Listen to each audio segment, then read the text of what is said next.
Good morning. So we are here to do a tutorial video on what was your exam. And a lot of you did really well on your exam. And so this might not be necessarily informative for you. But some of you, had some struggles and some difficulties. And the biggest thing for me whenever I teach is that I'm not okay with you guys not knowing something. Now, if you're choosing not to do something or things like that, that's maybe something I can't help. But in this case, I asked you to do this. I didn't give you any help, obviously, because it was an exam. I want to make sure that you know how to do it. And so we're going to do it together. We're going to make this the first assignment of the second trimester, so it'll be worth 10 points for the second try. And if you do it, you'll also get 5 points added to your exam score. So for some of you, that could be a big deal. And others, it's just a nice way to get started on, try 2. So we're going to draw this. I've got this on my computer screen. I also have my piece of paper printed off that has all my dimensions. So I may not be referring back to this all that much, but we'll see how we can do this. I guess let's talk about this real quick. So to me, obviously we have this top thing right on here. But if I were to ignore this momentarily, I get a very symmetric object. And so I think as far as my strategy goes, I'm going to try to mirror this right over an imaginary line that goes up and down like this. And then we'll add this one in the later parts of this video, okay? All right, so our strategy set. I want to start drawing in the front view. And so I'm going to right-click right here, and I'm going to create a sketch. And now I'm going to kind of start referring to some of my dimensions here. But the first thing I like to do, if I know that I'm going to be making a symmetric drawing, is I'm going to get, so I hovered over that origin point just to kind of wake it up. And let's make this a construction line. Just a nice big construction line that goes all the way from top to bottom, right? And then what I can do, let's make sure that I'm in millimeters. Okay, I am. Then what I can do is kind of just start, sketching this thing out there. Come out here a little bit. Oh, I forgot to turn the construction line back off. So I'm starting right in the origin, coming out here, down, over, down. I'm not worried about my dimensions when I start doing something like this. I know some of you guys get frustrated.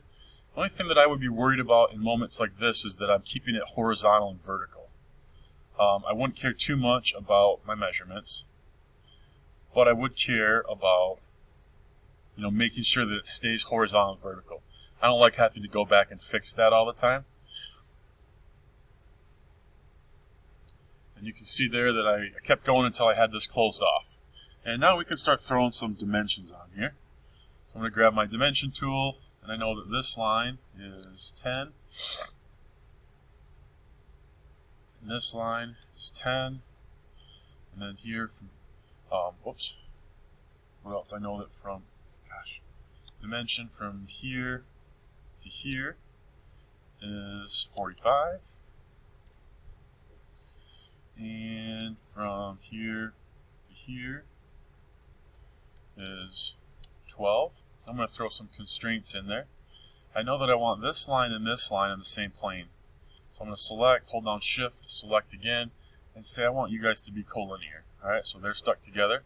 And while I still have this collinear selected, I know that I want this line and this line to also be collinear. Alright, so that's all kind of locked in there. And let's go back and see. So what it said for the overall width of the part, or even the cutout in the middle here. So we're talking about this right here. It gives it to you as 76. And so what's nice about drawing with the mirror thing, if you remember back, is so I can hit dimension now. And I'm going to start on my, construction line here. And go to this, right click, diameter dimension. It gives me the whole thing. And then I can hit 76.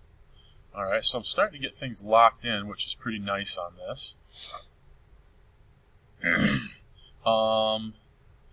Let's see, what else do we need to do here? We need to set this overall height of this part. And so from here to here, is 53. And you can see what happened here was this thing didn't come with me. I can grab this and move it. So I also need to set that. And we know then I can hit dimension from here to here. And that's just 6. So I'm starting to lock everything in here. From here to here is 10. Just like it is kind of all the way around. And so now I've got this whole half locked in. But I know, see this line that I see right here? And that kind of, we can see that this bottom part is a little bit bigger than the top. So I'm going to want to do this in a couple of different extrusions. So I'm going to go ahead and go back to my line tool, and I'm going to close this off right there. And now we're ready to extrude. So we can hit Finish Sketch. I like to get into kind of an isometric view by clicking this Home button. And now we're going to hit Extrude. Okay? And again, this is a symmetric object. If we go back and look at this, you know, I want my plane right in the middle because that's going to help me do some stuff on the top up here. And so I'm going to come in here to Symmetric Extrusion. And we'll do this one first. And I'm just going to pull it, you know, oh, let's go the other way. I don't want to do negatives. I could do the math on this, you know. From here to here is 61. So I could do the math and figure out what's half of 61. Or I can just click this button and let, you know, it switch how it's going to, my whole distance now, right? I don't have to do the math. I don't have to type in the math. I can just say I want the whole distance to be 61. And we're good. All right? And I want to bring that sketch back to life. So I come over here, hit the arrow, because I need to see it. I'm not done extruding yet. All right, so now I'm going to hit extrude again. And this time I want this. And I want a symmetric again. I want to hold distance again. And if I go back and look here, that's 71 on these. All right, so let's go there and hit 71. And you can see it's bigger like I want it to be.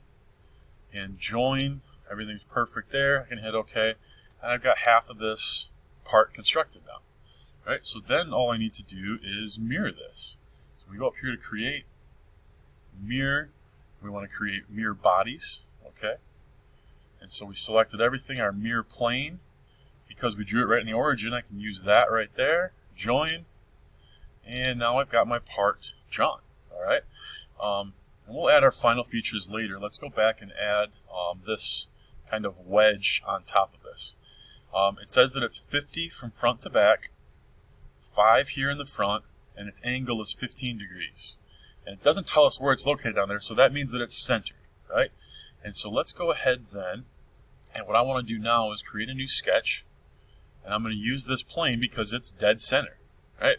So I click that, I'm right where I want to be, and I'm going to need this line. So I'm going to hit project, this line forward, and then I'm just going to hit OK so that I can wake up and use that line.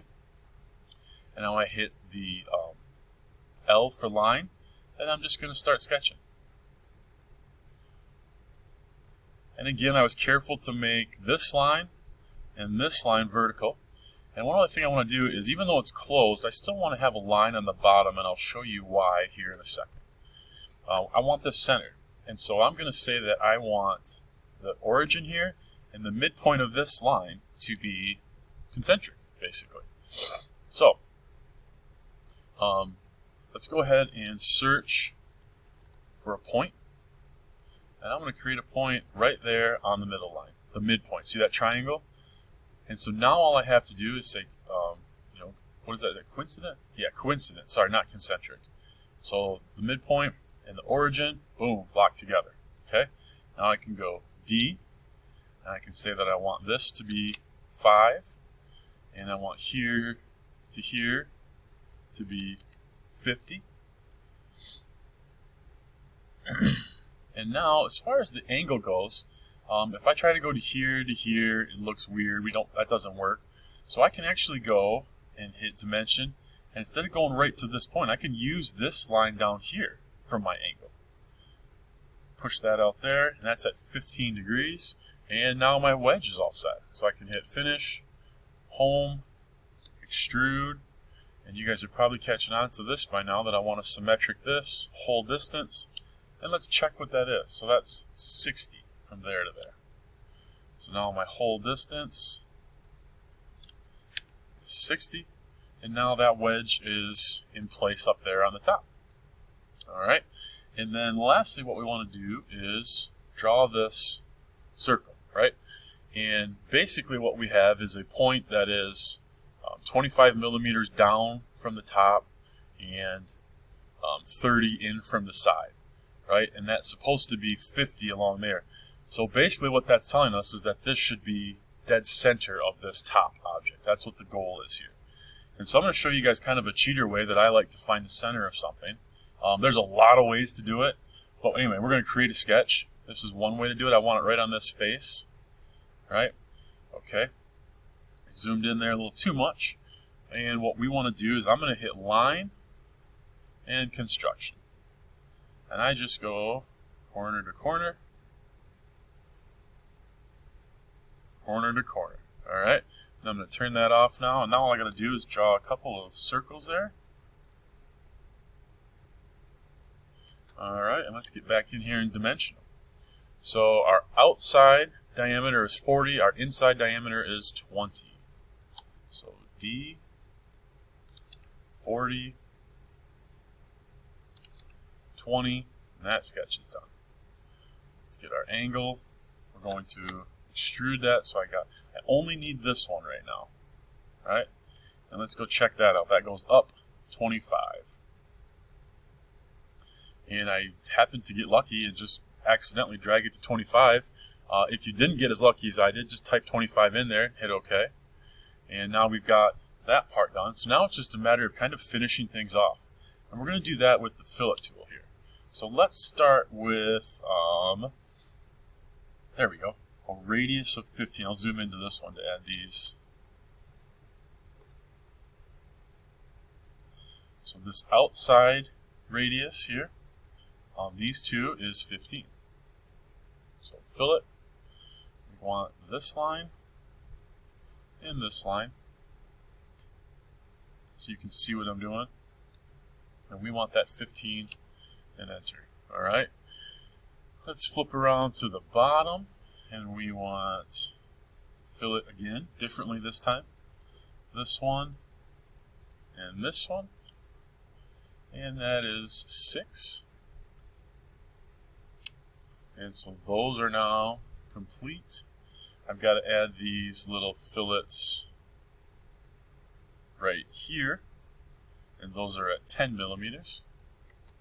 Okay, so let's get our fillet tool again, and we need this line, and this line, and this line, and I'm probably going to have to hold shift, push down on my scroll wheel, and get over here to this. You should have 4 of them, and we want that at 10. Alright, let's get back to our home screen, and we are cooking. Now, looks to me like the only thing that we have left to do is to add the holes. Alright, so we're going to create a new sketch on the top of that surface, and we have 4 holes. And it looks to me like the diameter is, we have 4 of those holes. That's what 4 times means, with a diameter of 12. Okay, and we can mirror these as well. So let's go ahead and create a new sketch, and we'll do that on top of this surface. I kind of want that the other way. There we go. All right, and I know I'm going to mirror it, so let's start first by creating what I know is going to be the mirror line. And that's going to start in the origin and go over that. So I go here, here, and I'm good. Doesn't have to be any dimension, and that's just going to be what I mirror over. Then I'm going to hit circle. Whoops. Of course, I forgot to turn that off again. Now I'm going to hit C for circle. A couple things happen there. I want to redo that. When you're first drawing in a circle and just throwing it in there, right? So I just threw that one in there. As I drag this one down just to throw another circle in there, notice that there's that blue dotted line. And what that means is that no matter what, I've already told it that I want this second circle to be right in line with this one. And that's good for what we're doing, right? We want those in line. But if you don't, then if I try to move this over, if I hit my just arrow key and try to move this, it's not moving. Well, I guess it's not locked in yet. Okay, that's good. So let's get it close. And now let's lock those in and say I want this and this horizontal to each other. Okay? I thought it automatically locked that in. And so now, there we go. Those 2 points are locked in, constrained as horizontal. I thought it did that automatically when you first drew those. Okay, so let's throw some dimensions on these. We know that both are 12. And I could dimension this as 12. I could also say that we want these to be equal. Either one works. And then it is 23 down and 25 in between. Okay, so we're going from up here as our reference for our dimension. And that was 23. Yeah, 23. Okay, and then down here to this one is 25. And now those are set. And as far as knowing from here to here, it says that it's 126, but it doesn't tell you from this edge to this. So that's again where this mirror line that I made is going to come in very handy. So I'm going to dimension starting from here and going to this, okay? And this is where I right click and say that I want this to be this diameter, which is going to go across that, and it's 126, right? 126, okay? Did that work? I feel like these are still moving. Oh, because my mirror line is not locked in.